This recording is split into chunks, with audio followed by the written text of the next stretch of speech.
dog. You dirty, dirty dog. I'll have you today. Welcome back, friends, to the shop. It is your good pleasure you get to join me in the winter, in the spring of my discontent. There's very few jobs in the shop that I absolutely detest, but this has got to be among them. It is changing motorcycle tires.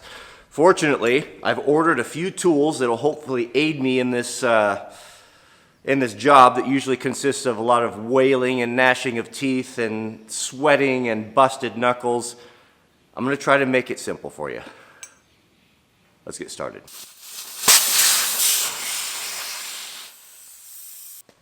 With the valve stems out, we'll take the rim lock off. The rim lock keeps the tire from spinning on the wheel and shearing off the valve stem. It's just you'll see it here in a minute. It's just a big clamp that just tightens everything down. Now we need to break the bead on both sides. I'll just use my knee. Break that off there, all the way around. I took my bucket, I don't have a tire changing stand. I've just got this old bucket, and so I've tried filling it with water today to make it heavier so it doesn't move around on me so much. I got a couple of these bead buddies. According to the internets, it's going to make it easier. We're going to start opposite the bead lock. It's going to make it easier to keep, how do you use them? To keep the bead in the, oh, it begins. To keep the bead in the center of the well. So there's a well inside there. See that little bump in the middle? These carcasses, the tires, it's got steel belts in it. You're really not gonna flex those. And so you've got to get that tire in that, I'm learning to use all this stuff. You gotta keep the tire in that well so you can pull it back. So with that, we should be able to get our spoon in here and make sure we don't grab our inner liner. Looks good. I'm gonna need more than one to get this guy. Once you get this out, usually it'll go.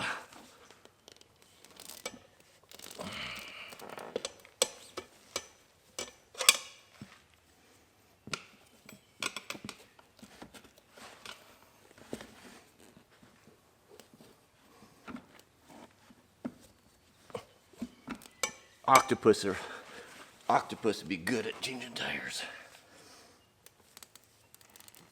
Oh my goodness, it's hateful. Get in there, you dog, you get in there. All right, so the water may not have been a good idea. I dropped one of my bead buddies down in the water. Let's see if we can get by with one. I'll hold that down there in that well. And then we should be able to grab it here and pull it out.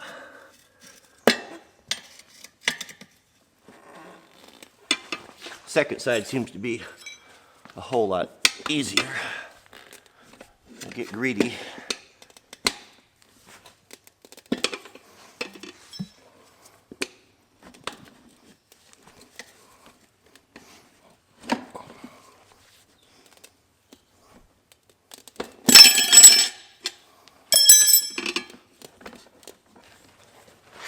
Pull this guy out.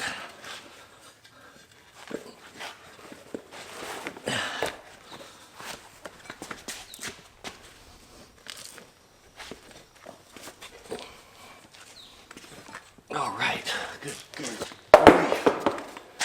Whew.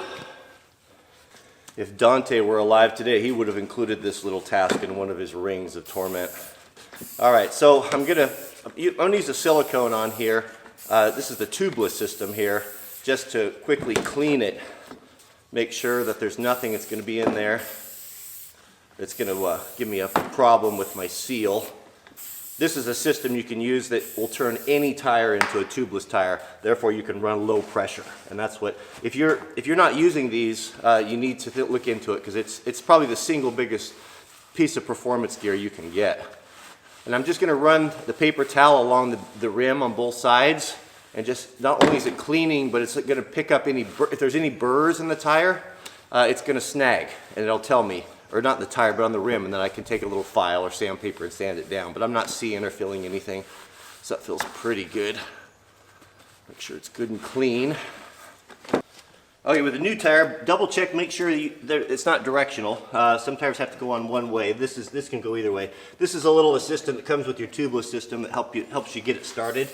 And I'm gonna coat this with silicone. Everything will slide nicer. This can be tough. I forget the bead lock first. Yeah, probably the bead lock first. We gotta get this guy started. Maybe our tire spoon, a big one.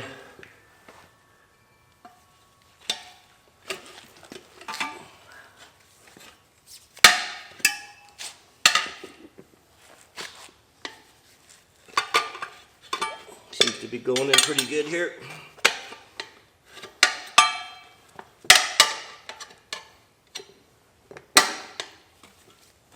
Yeah, that's it. We got it. Man, I'm pulling out all the stops. And to add insult to injury, if this isn't fun enough, you get to do it twice for the front tire after this one. All right, opposite our bead lock. We got to get our tire started down in the well. We got our bead lock up there. It's harder to get that tire in that rim well, the bead lock. So let's try these guys again. They seem to actually work, because what happens when you're doing this by yourself is you end up chasing, as you put the tire in, you end up chasing it around and around, and it's really aggravating. So if we did this right, we should be able to just spoon this on. You see how those bead buddies there are going to prevent that from walking on me?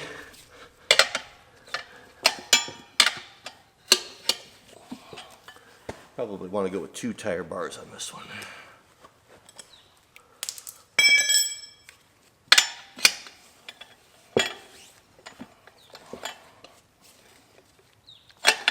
Yeah, I might even move these bead buddies as you go. See if that works.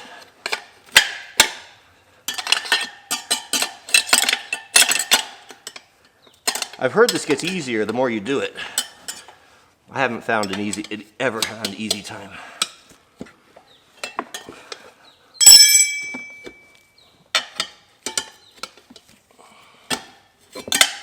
So far so good, looks pretty.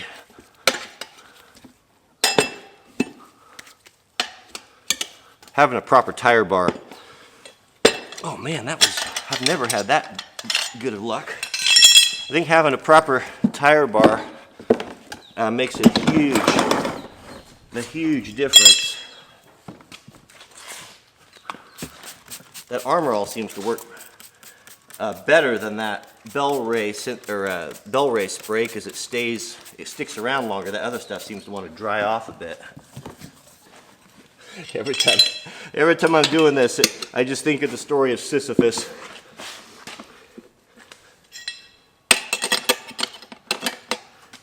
I think I'd rather roll a rock for eternity than do this over and over again.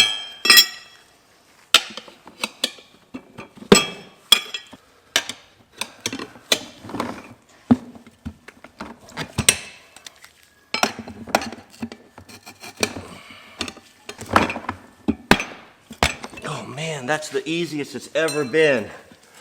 I think that is definitely a win. I just noticed that the camera shut off, so I don't know if you got that or not, but that went on really easy with those big tire bars. All right, we're going to put our valve stems back in. Hopefully, it'll hold air. We have, of course, these tubeless are a 2-chamber. Inner high-pressure chamber, 100 to 110 psi.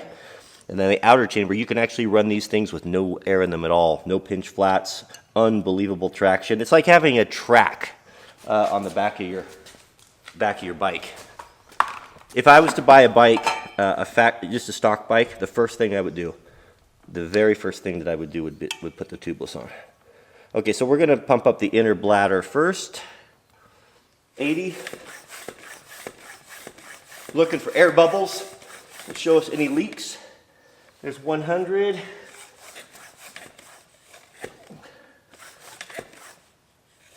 110.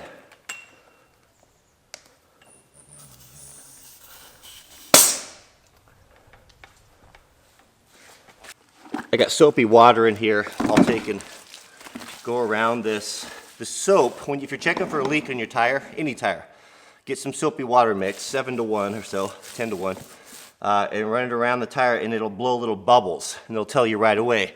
Like at tire stores, they actually have a big a tub with a press on it, and they'll push tires underwater, and they can see where the leaks are. So do we see any bubbles? Looks great. Now we can put our chromies on. Of course, we're going to have the blue and the red. The blue, that's going to be our air pressure chamber. That's going to be actually the tire pressure, which I run at about 2.5 pounds, somewhere at or near there. So the blue one is one where we're going to change that pressure. The red one is one that we're not going to touch. That's going to be the high pressure one, so I put the red on there just so I know that's not the one to mess with. Before I ride, I always check this, because they will bleed down. You'll find them at 85, 75 sometimes. And then I'll just hit them real quick. I have a small high pressure pump I keep in my pack.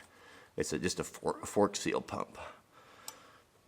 All right, that is it, man. That was probably, with the camera work, 15 minutes. Usually that's a multi-hour slugfest for me. Now we're ready to install our wheel. Stay tuned here just a second. I'll show you a pro tip I learned from an old racer. So the first thing we're going to do, use your leg, and we got to put that brake, get that brake rotor in between the pads. Push it all the way forward. Once you get that in there, throw your chain on.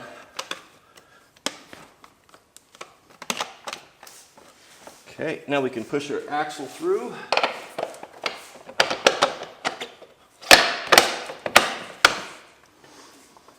Spacer nut.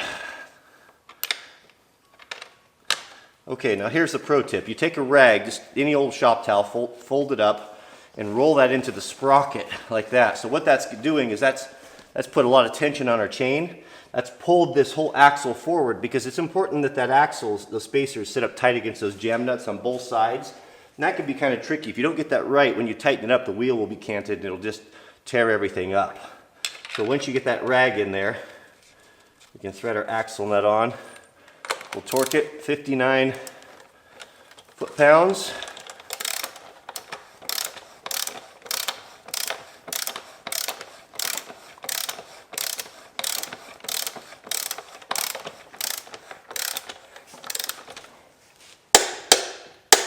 Take our rag out.